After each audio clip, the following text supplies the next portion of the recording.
नीलम रोहन भैया की मुंह बोली बहन है। अपने पड़ोस में रहने वाले रोहन भैया को बखूबी पहचानती हैं। वह बचपन से ही जिद्दी स्वभाव के रहे हैं। प्यार से भले ही बात सुन ले, पर जोर जबरदस्ती से उनसे कुछ मनवाना असंभव कार्य था। सरकारी नौकरी लगते ही उनके लिए अच्छे घरों से रिश्ते आने लगे थे। ऐसे में उन्हें अपने ही शहर की लड़की रितिका पसंद आ गई। रितिका के पिता कपड़ों के व्यवसायी थे। शहर में अच्छा भला नाम था उनका। दो भाइयों की अकेली बहन रितिका परिवार की राज दुलारी थी। जब तक माता पिता जीवित रहे खूब मानदान होता रहा, और वह भी मायके के नाम पर वैसे ही इतराती रहीं जैसे उसकी पूंछ मायके में कभी कम ना होगी। 6 महीने पहले जब पिताजी गुजरे तो जैसे उसकी दुनिया ही लुट गई। अपने घर परिवार का मोह त्याग कर वहीं रहने लगी। एक बार बेटा मनाकर वापस लाया भी, पर वह माँ को संभालने की बात कहकर सबसे लड़कर मायके वापस चली गईं। पुरुष का हृदय तो एक साथ कई लोगों के स्नेह को संभाल लेता है, मगर स्त्री के लिए मुश्किल होता है। प्रेमी या पति, मायका या ससुराल, बेटी या बहू में अक्सर एक को ही चुन पाती हैं, क्योंकि स्वभावतः एकनिष्ठ प्रेम ही निभाने में यकीन करती हैं। बस इसी तर्ज पर वह पिता के घर को ही अपना घर मानती रहीं। पति व बेटे इस आघात मोह को देखते हुए किसी तरह एडजस्ट कर रहे थे। वह रोकने से भी कहाँ रुकती थी। उन्होंने भी उसे उसके हाल पर ही छोड़ दिया। पिता के जाने का गम माँ से सहा ना गया तो पिछले माह ही उन्होंने भी दम तोड़ दिया। अब वह बदहवास सी वहीं रहने लगी। किसी हाल में घर आना ही नहीं चाहती थी। उसका अपने घर के प्रति प्रेम को देखते हुए रोहन भैया भी ऊब चुके थे। अब आना जाना और वापस बुलाना ही छोड़ दिया। इसके बाद से वह अपने लोगों की ही आंखों में खटकने लगी। कब जाएगी ये? जब तक माँ बाप थे समझ में आता था, उनकी देख रेख में सहूलियत होती थी, पर अब न जाने किसके मुँह में यहाँ पड़ी हैं। पता नहीं इनके पति भी कैसे हैं, जैसे कोई मतलब ही नहीं है।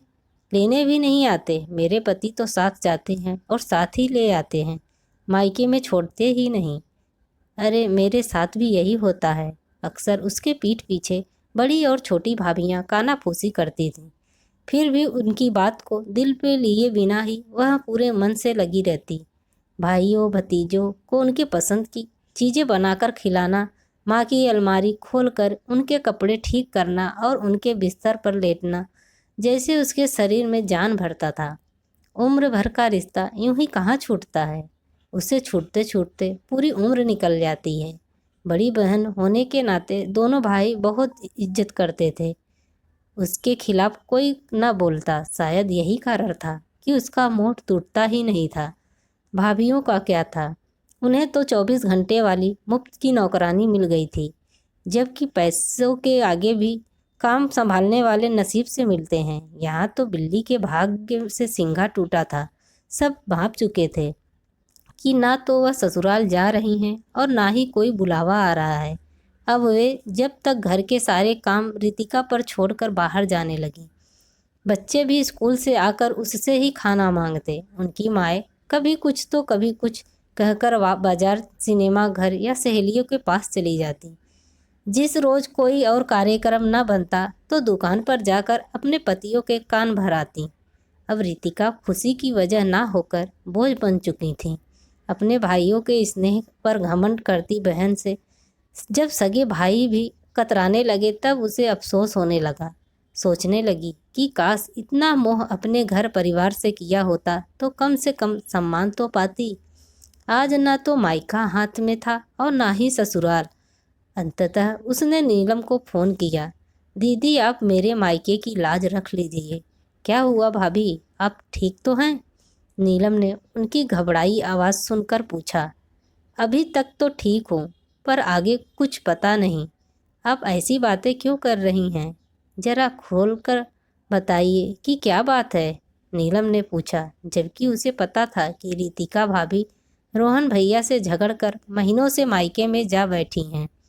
मैंने तो पहले ही कहा था भाभी कि माँ बाप का घर 4 दिन की चांदनी है। असली घर तो पति का घर होता है। पर आपको तो मायके का बहुत घमंड था, नीलम ने कहा। घमंड नहीं, मोह था दीदी। अब वह भी भंग हो गया है। रोहन से लड़कर यहाँ आई थी। अब अगर खुद से लौटी तो वह सारी उम्र जली कटी सुनाएंगे।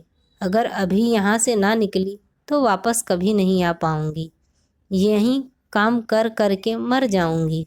अच्छा भाभी, मैं कुछ करती हूँ, कहकर नीलम ने फ़ोन रख दिया।